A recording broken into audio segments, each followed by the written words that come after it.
ভর্তা খেতে খেতে এমন একটা জায়গায় পৌঁছে গেছি যে এখন ভর্তা ছাড়া কিন্তু খাওয়ার ঠিক মজাই আসে না। সেটা যে কোনো কিছুর ভর্তাই হোক না কেন, এরকম একটা লোভনীয় ভর্তা যদি থাকে তাহলে এক থালা ভাত কিন্তু নিমেষেই খাওয়া হয়ে যায়। তাই সবসময় চেষ্টা করি ভাতের পাতে খাওয়ার জন্য কিছু না কিছু একটা ভর্তা বানিয়ে নেওয়ার।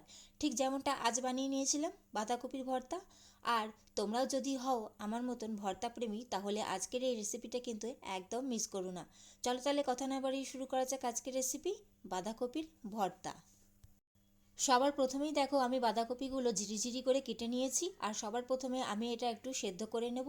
আর এটা আমি ডাইরেক্ট প্রেসার কুকারে দিয়ে সেদ্ধ করে নিচ্ছি, তোমরা চাইলে কড়ার মধ্যেও সেদ্ধ করে নিতে পারো। তো প্রেসার কুকারে আমি দিয়ে দিয়েছি সামান্য একটু জল অ্যাড করে, এটা আমি একটা সিটি দিয়ে সাথে সাথে বন্ধ করে নামিয়ে নেব।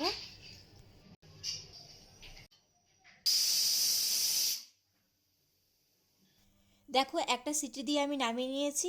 এখন এটা আমি বার করে জল ঝরানোর জন্য চুবড়ির মধ্যে রেখে দিয়েছি। জলটা ভালো করে ঝরে গেছে, এখন এটা আমি মিক্সার জারের মধ্যে নিয়ে ভালো করে এটা পেস্ট বানিয়ে নেব। আর কিচ্ছু কিন্তু অ্যাড করিনি, কোনো জলও দিইনি, কিচ্ছু না, শুধুমাত্র বাঁধাকপিটা পেস্ট করে নেব। দেখো সুন্দরভাবে পেস্ট করে নিয়েছি আমি। অন্যদিকে আমি কড়াই বসিয়ে তেল গরম করতে দিয়ে দিয়েছি, তেলটা ভালো করে গরম হয়ে গেছে। এখন এর মধ্যে আমি কালো জিরে আর গোটা জিরে ফোড়ন দিয়ে দিচ্ছি। ফোড়নটা ভালো করে ভাজা হয়ে গেছে, এখন এর মধ্যে আমি 1 চামচ মতন রসুন কুচি দিয়ে দিচ্ছি। আর রসুনটাও দেখো লাল লাল করে আমি ভাজা করে নিয়েছি। আর খুব সুন্দর একটা গন্ধ বেরোচ্ছে, কারণ রসুনের ফ্লেভারটা আমার খুবই পছন্দের। এখন এর মধ্যে আমি একটা পেঁয়াজ কুচি দিয়ে দিচ্ছি।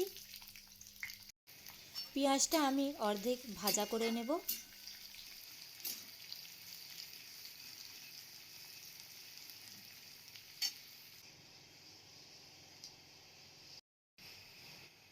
পেঁয়াজটা দেখো অর্ধেক ভাজা হয়ে গেছে, এখন এর মধ্যে কিছু গুঁড়ো মশলা দিয়ে দেবো। প্রথমেই আমি সামান্য একটু হলুদ গুঁড়ো আর সামান্য একটু লঙ্কার গুঁড়ো দিয়ে দিচ্ছি, আর এর সাথে পরিমাণ মতন নুন দিয়ে দিচ্ছি।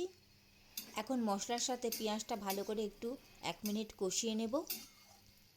আমার চ্যানেলে আরও অনেক রেসিপি আছে বন্ধুরা, তোমরা চাইলে সেগুলো দেখে নিতে পারো। ভালো লাগলে অবশ্যই আমার চ্যানেলটি সাবস্ক্রাইব করে আমার পাশে থেকো বন্ধুরা। 1 মিনিট মশলাটা আমি ভালো করে কষিয়ে নিয়েছি, এখন এর মধ্যে আমি একটা টমেটো কুচি দিয়ে দেব।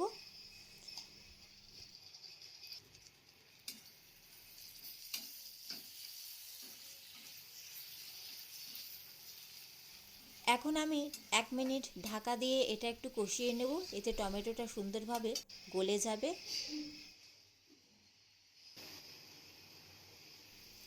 1 মিনিট আমি ঢাকা দিয়ে রেখেছিলাম, আর দেখো ঢাকা খুলে দেখাচ্ছি টমেটোটা পুরোটাই সেদ্ধ হয়ে গেছে, গলে গেছে। এখন খুন্তির সাহায্যে আমি ভালো করে এটা ঘেঁটে দেব।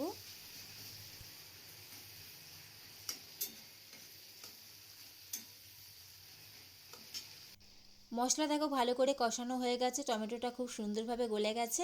এখন এর মধ্যে যে বাঁধাকপিটা পেস্ট করে রেখেছিলাম সেটা দিয়ে দিচ্ছি।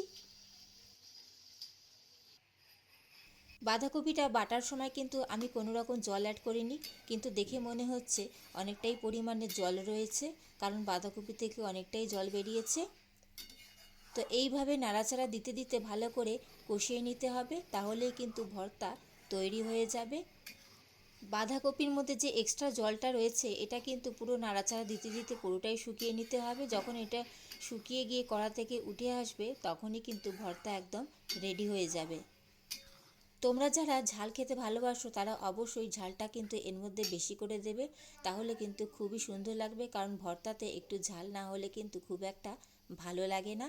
কিন্তু আমাদের বাড়িতে ঝাল খুব একটা কেউ খায় না বলে আমি ঝালটা খুবই কম ইউজ করি।